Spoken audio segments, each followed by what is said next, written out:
হালিশহর বাদাঘাট এলাকার বাসিন্দা জ্যোতির্ময় দত্তের অভিযোগ, তার বাড়ি লাগোয়া জমিতে বিল্ডিং গড়ে উঠছে। সেখানে তার 8 ফুট জমি রয়েছে, যা নিয়ে 2024 সাল থেকে হাইকোর্টে মামলা চলছে। অথচ প্রমোটার আদালতকে বুড়ো আঙুল দেখিয়ে নির্মাণ কাজ চালিয়ে যাচ্ছে। তিনি দুবার কোর্ট থেকে ইনজাংশন নিয়ে এসেও পুলিশের প্রশাসনের তরফ থেকে কোনো সাহায্য পাচ্ছেন না।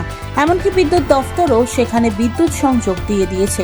বাদাঘাট এলাকার বাসিন্দা জ্যোতির্ময় দত্তের অভিযোগ, বিষয়টি নিয়ে পুরসভা, পুলিশ এবং মহকুমা শাসককে জানিয়েও সুরাহা মেলেনি। উল্টে জ্যোতির্ময় বাবুকেই হুমকির মুখে পড়তে হয়েছে।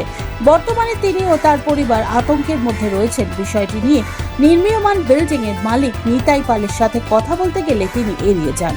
তার এক সহযোগী প্রথমে অপেক্ষা করতে বলেন, পরে সেই ব্যক্তি সেখান থেকে পালিয়ে যান। জমি দখলের অভিযোগ সত্যতা যাচাইয়ের জন্য সংশ্লিষ্ট নির্মীয়মান বিল্ডিং এর মালিক নিতাই পালের সঙ্গে যোগাযোগের চেষ্টা করা হলেও তার কোনো সদুত্তর মেলা সম্ভব হয়নি।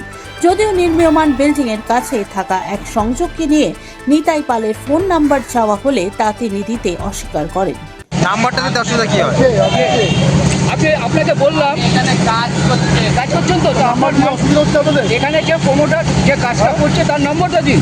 তার নেই তো করতে তো আপনি যাকে ফোন করলেন তার নাম্বারটা দিন না। কোথায় যাচ্ছেন? এদিকে আসুন। আপনাকে কি বললাম, ওই যে মিডিয়া, শুনুন মিডিয়া কি হচ্ছে একজনের কথা শুনে আসে।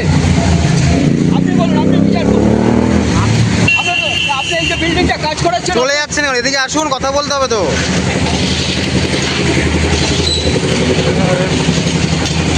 দাদা এদিকে আসুন, শুনে যান। ও ভাই, হালিশহর বাদাঘাটের বাসিন্দা, দীর্ঘ 60 বছরের আমার পৈতৃক সম্পত্তি। যেখানে আমার জমি ফ্রন্টে 74 ফুট রয়েছে, সেখানে কোনো এক সময় আমার 2 প্রতিবেশী আছে, প্রতিবেশী অ্যাকোয়ার করে নেয়, ঠিক আছে। তা তাদেরকে বলা হয় যে আপনারা মাপুন, মেপে জমিটা ঠিকভাবে সিদ্ধান্ত নিন। তা ওনারা রাজি না হওয়াতে আমি কোর্টের দ্বারস্থ হই 2024 ডিসেম্বর মাসে, যেখানে আমার দুদিকে প্রায় 14 ফুট মতো জায়গা দুদিকে ঢুকে গেছে, ঠিক আছে।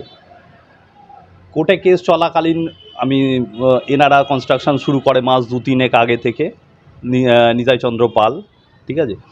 তা আমি কোর্টে ইনজাংশন থাকাকালীনও সিভিলে ইনজাংশন রয়েছে, তা সত্ত্বেও আমি প্রশাসনের কাছে গেছিলাম, প্রশাসন সেরকমভাবে টেক কেয়ার করেনি।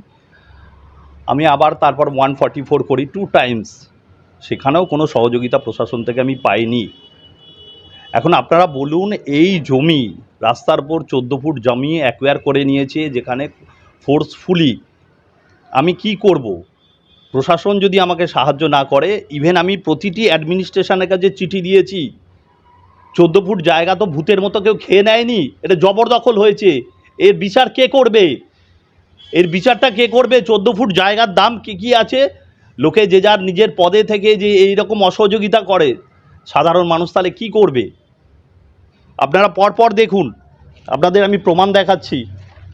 এই দেখুন, 2024 আমি কেস করেছি দুজনের নামে, 3 কোটি বর্মন, নিতাই চন্দ্র পাল। 2 বার 144 করেছি, সেক্ষেত্রেও প্রশাসন কোনোরূপ স্টেপ নেয়নি। শুধু প্রশাসন না, আমার কাছে গিয়ে মিউনিসিপ্যালিটি কোনো সাহায্য করেনি, বিদ্যুৎ দপ্তর কোনো সাহায্য করেনি। যেখানে কেস চলছে 144, তা হালিশহর পৌরসভা, ঠিক আছে। ওনাদের বক্তব্য, যেহেতু কেস চলছে আমরা কোনো ইন্টারফেয়ার করব না, তাহলে কি করে ওনারা পারমিশন দেয়? ঠিক আছে, আমি ইলেকট্রিক অফিসে গেলাম, স্টেশন ম্যানেজারকে চিঠি দিলাম, ডিএমকে চিঠি দিলাম। ওনাদের বক্তব্য আমরা যা ইচ্ছে তাই করব। আমি বললাম 144 চলছে জমির ওপরে, আপনারা কি করে ওখানে বিদ্যুৎ সংযোগ দেন? বলছে আমি সেই ডিসিশনটা আমি নেবো, আপনি কি নেবেন? প্রশাসনের থেকে তাদের যদি এই রকম বক্তব্য হয়, কোর্টকে অবমাননা চিন্তা করা যায় আজকের দিনে। সবাই কোর্টের নিচে।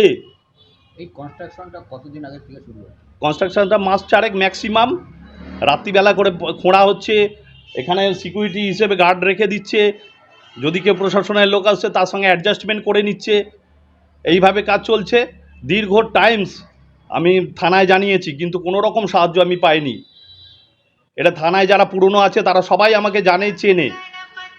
কোর্টে যখন গেলেন, তারপরে হচ্ছে কোর্টের থেকে অর্ডার আসার পর ইঞ্জেকশন, তারপরেও কোনো না, যখনই প্রশাসন থেকে আসে 144-এ আমি যিনি দায়িত্বে ছিলেন আমি ওনাকে জিজ্ঞাসা করলাম কি হচ্ছে, 144 চলছে, ওনারা কনস্ট্রাকশন করছে।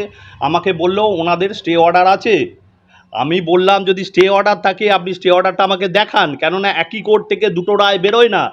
উনি যদি অন্য ঘর থেকে অর্ডার বার করেন সেটা ইনভ্যালিড হয়ে যাবে।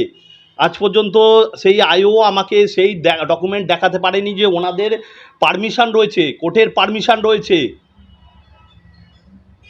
প্রশাসনের তরফে কোনো মতেই আপনার হেল্প কোনো প্রশাসন কেন, ইভেন কোনো অ্যাডমিনিস্ট্রেশন থেকে আমি হেল্প পাইনি। পুরসভা কি বলছে?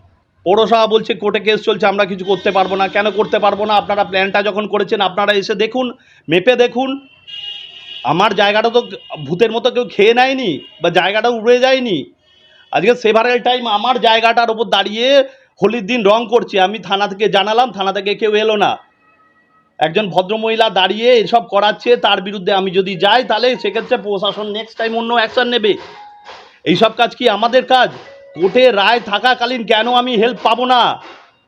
নিতাই চন্দ্র পাল যে কনস্ট্রাকশন করছে সেখানে কতটা জমি আপনার অ্যাকোয়ার করেছে? ওখানে নিয়ার অ্যাবাউট 6 থেকে 8 ফুট জায়গা আমার আছে। আর 3 কোটি বর্ণন ওদিকেও আমার 6 ফুট মতো জায়গা আছে। আমি আমার কাছে দলিল, পর্চা, ইভেন সব ডকুমেন্ট আছে। প্রশাসনের কেউ একজন দায়িত্ব নিন, নিয়ে এসে দেখুন। আর নইলে আপনারা কাজ বন্ধ করে দিন, যতক্ষণ না কোর্টের রায় হচ্ছে। আপনারা কেন কাজ করতে দিচ্ছেন? প্রশাসনের উপর আস্থা একদম হারিয়ে ফেলেছেন। প্রশাসনের উপর আস্থা কি করে রাখি বলুন না?